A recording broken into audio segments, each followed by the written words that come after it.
As New York struggled to contain the virus, we watched as history seemed to repeat itself, and we wanted to find out what else we could learn from the past.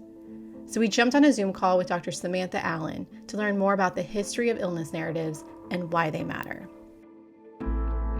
I think when people come in contact with an illness narrative, whether they see it or read it, and they understand the experience, it's going to make a change for action. So an illness narrative, just in sort of definition, is any kind of narrative about illness that can be something like a patient's story that's in a doctor's office. But for my interest, it's something that's sort of a written down record of illness. I'm interested in studying how people writing or people speaking about illness, how we can sort of use that form of artistic expression in medicine and to help both medical practitioners and just sort of our general understanding of what medicine and what care is. So why would you say illness narratives are important?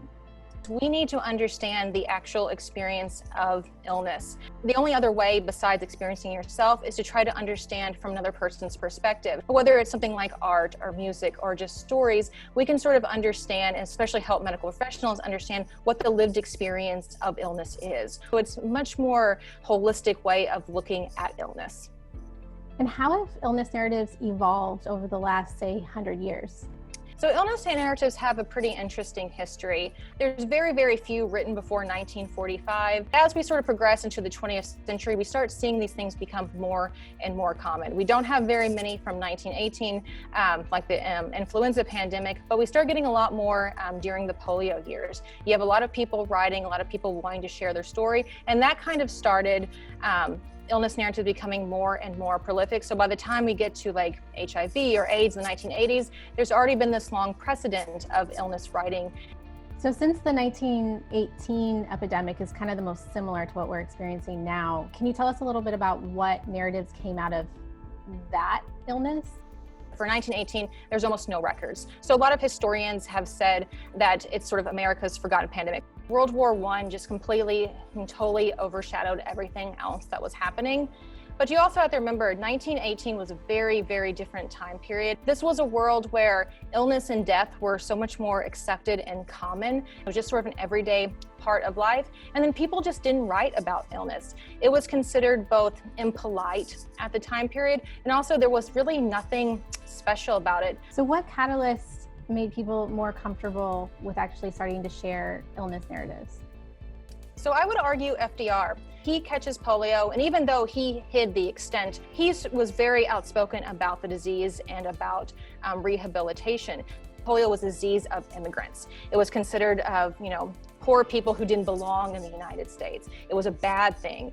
It wasn't for like upper classes or middle classes. Then all of a sudden FDR gets polio, and it's the disease of middle and upper class white people. And suddenly it's not a bad thing. He really did a lot of work to destigmatize the disease. It gave people a lot of ability to write and be really open about polio. It also made people interested in it. And then so people started writing about polio, and then we developed a vaccine, and it became this American success story.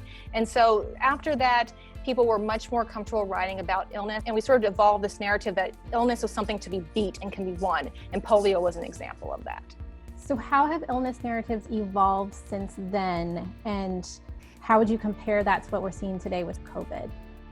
The invention of the internet and the use of the internet has really changed how we tell illness stories, which means that a vast majority of Americans have the ability to share their story in some way, shape, or form. So we're getting this kind of immediacy with these stories.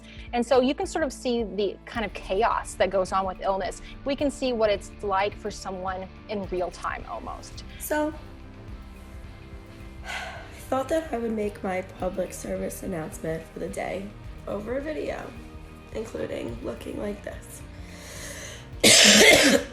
So you could hear that. Why do you think it's important that people are sharing their experiences with COVID now?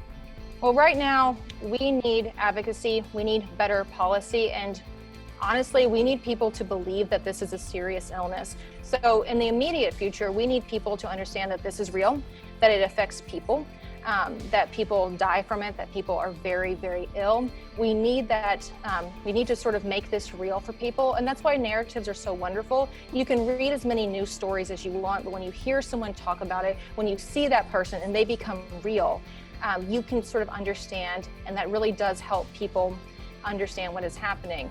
But we also need this for the future, because if we forget this, we're in for a lot of problems in the future. Our policies right now with COVID and our state of public health in the United States is miserable. We are not handling this well, and we can compare ourselves to other nations. We are doing a terrible job, and we can try to turn this around and do better for COVID, but what's really important is that we develop better public policy for future epidemics and pandemics, because this will happen again. It might not be COVID, but it will be something else, and we need to be able to have funds. We need to be able to have plans. And so the more that we record our stories, it's helpful now, but it's helpful for the future, so we can figure out what we need to do and we can take this seriously as a society.